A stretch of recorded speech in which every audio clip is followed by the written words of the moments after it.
जी कहले बा जबरन ले आला जवन चांदा ना होखेला, जबरन ले आला जवन चांदा ना होखेला, करिया कपड़ा महावीर जी के झंडा ना होखेला। जवन बात समझ में आ जाई वो गांधा ना होखेला। सब सामान सस्ता हो गई, सब सामान सस्ता हो गई चाइनीज सामान के अइला से, सब सामान सस्ता हो गई चाइनीज सामान के अइला से।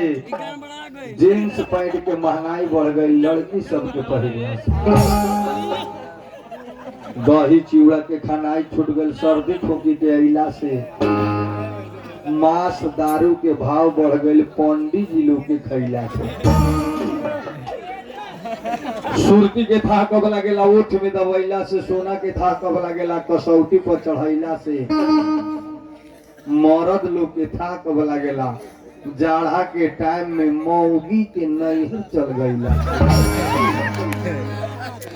मर्द लोग के था कब लगेला मेहरारू के नैहर चल गईला से।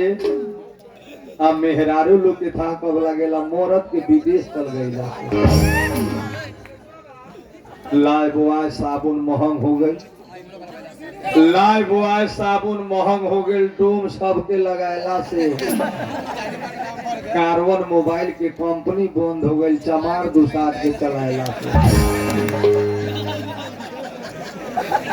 जंगल के सब बानर भाग गए मुसहर सबके भैला से।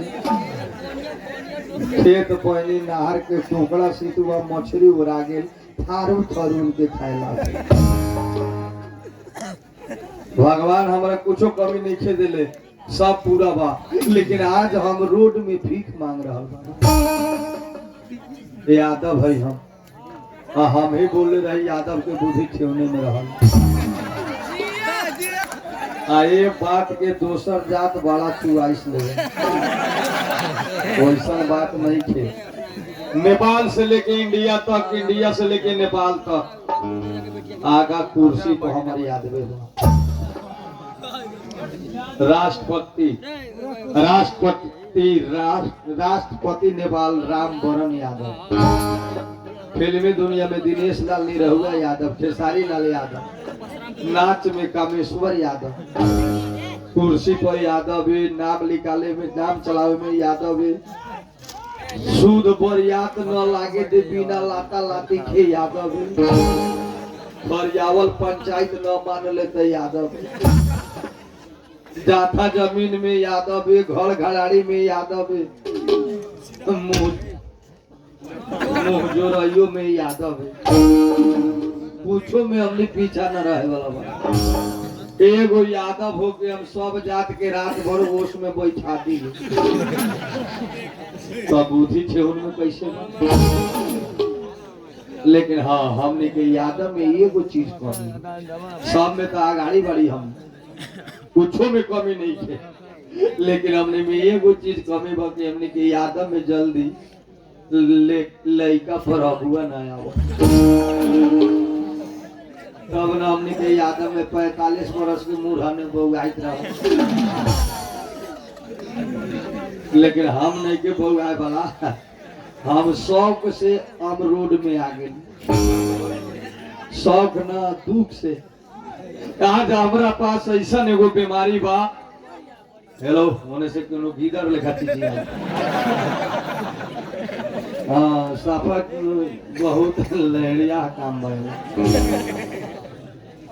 दुख बीमारी से हम ऐसा बीमारी बा हमरा कि रउआ लोगन सुनम तो सुनम कि हाँ आज हमारा बर्बाद होए के कारण, पूरा जमीन जाथा बिकाए के कारण, कंपनी संपनी 10 गो बस हमर चलते लगा काठमांडू भोरवा में बिना पति वाला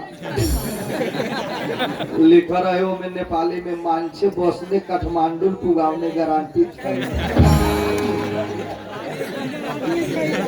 लेकिन आज वो बिका गेल, हम अपने रिक्शा चला रहे।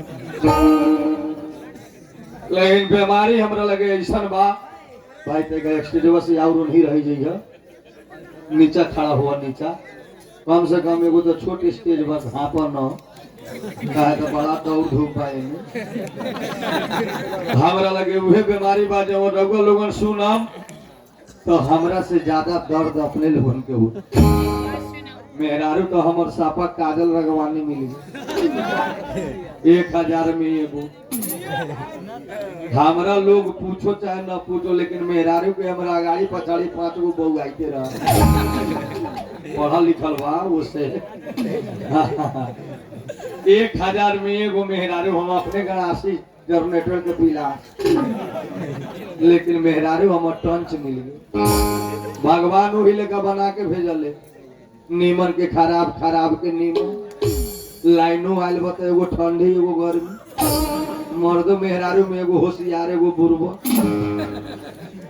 जवन बेसी होशियार होई बहुत तेज, बरमोहल मोबाइल चलाई, ईयरफोन लगाई, दूसरा में लाइन मरत रही, तो ऊपर मौगी ना नीमन मिल।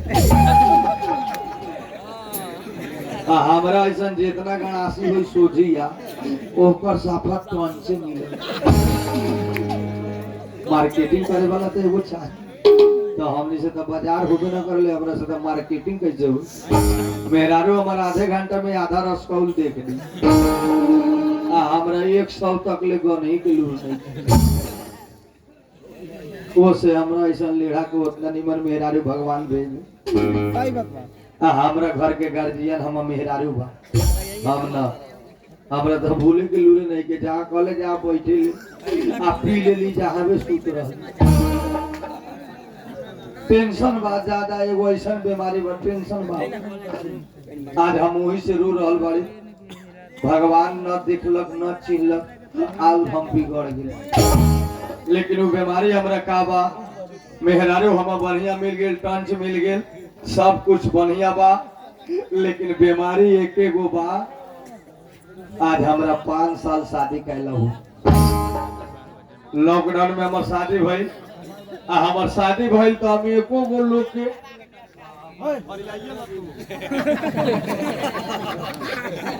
लॉकडाउन में हमर शादी भइल, एको गो कर कुटुंब साले के हम पुकाटो को शैली न बने। लॉकडाउन में कोनो भोज खाई वो हमने दोनों बाप से मिला के गली यही में मार दा। ऑटो बन हवाई तो भोरवा में दुइये बाप से चल दे। शादी करके ले लोग आज ले पड़ा तक ले मोबिलवा पिया के भोज कहिया कर।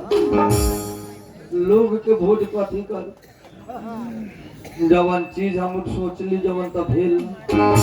हम कहले घर में केहू नहीं खे, माई हम मरिए गए, बाबूजी अकेले बाबने दोनों बापे के देखेला, एगो पतो चाहिए। बाबूजी हमर कहलक, हमहू मान गेली। हम कहली बाल बच्चा हो जाए घर में, लड़का फैका भोज हम कथी करू। 5 साल से ज्यादा हो गए, एको गो बाल बच्चा ना। ऊपर वाला के ध्यान नहीं थे। टेंशन हो गए हमरा, कौन ऐसा हॉस्पिटल, बीरगंज, रोशन अली, नेशनल मेडिकल, तराई, मोतिहारी, अस्तोसर, ऐसा ऐसा हम हॉस्पिटल में दिखा देने। वीर हॉस्पिटल काठमांडू, सब संपत्ति हमर वही में बिका गए। लेकिन आज लिए एको गो हमरा धिया बाल बच्चा नहीं। लोग हंसा, लेकिन मोबिलवा के पंच में ना बैठे दे, 10 गो लोग में हम मूड ना उठले। बेईमान बा, एकरा बाल बच्चा नहीं। सही बात बा, जौना इंसान के अगर बाल बच्चा न होले ओकरा बड़ा लोग ताना मारा। आज वही ताना से हम दारू पिए ले। कितना लग हमहू चेक करैले, डॉक्टर कहले तोर बीपी हाफ डाउन, तोरा से होबे न कर। अब का पता डॉक्टर झूठ बोल रहा, आकि हमरा मेहरारू में कमी बा। यही चलते आज ले हमरा घर में नीमन से न हमने 3 टेंशन से रही ले। खाना खान तो मेहरारू कोई बाल बच्चा नहीं के, बाबू हमरे पर खिसिया। लेकिन हम का करू, होए वाला रही तो हम ट्रेन लेखा लाइन लगा दे, होए वाला नहीं। आज पता लागल मेहरारू हम 8 दिन से खाईते, बाबुओ ने खाईते ना मेहरारू खाईते। अब हम का उपाय करू। अच्छा, इंसान के 3 गो चीज भोर न पाए के चाहिए, कानून, बिजनेस, परिवार। कानून गरम से चलले, बिजनेस लरम से चलले, आ परिवार शरम से चल। जावना घर में अगर शरम न हो, वो घर के बढ़ंती न हो, लगले चूल्ही अलगा हो जाए। लेकिन हम शर्म से चली मेहरारी में 2 लात मार दे बोले, लेकिन हम आगले हाथ न उठाइले। सही ले यादा बड़ी हमनी में जल्दी बियाह होल भाग गेल त दोहरा के माथा पर मोरू न चढ़ी। चला तनी मेहरारू से राय विचार करम, ओकरा बादे कुछ होई। हाँ हाँ बोल दी।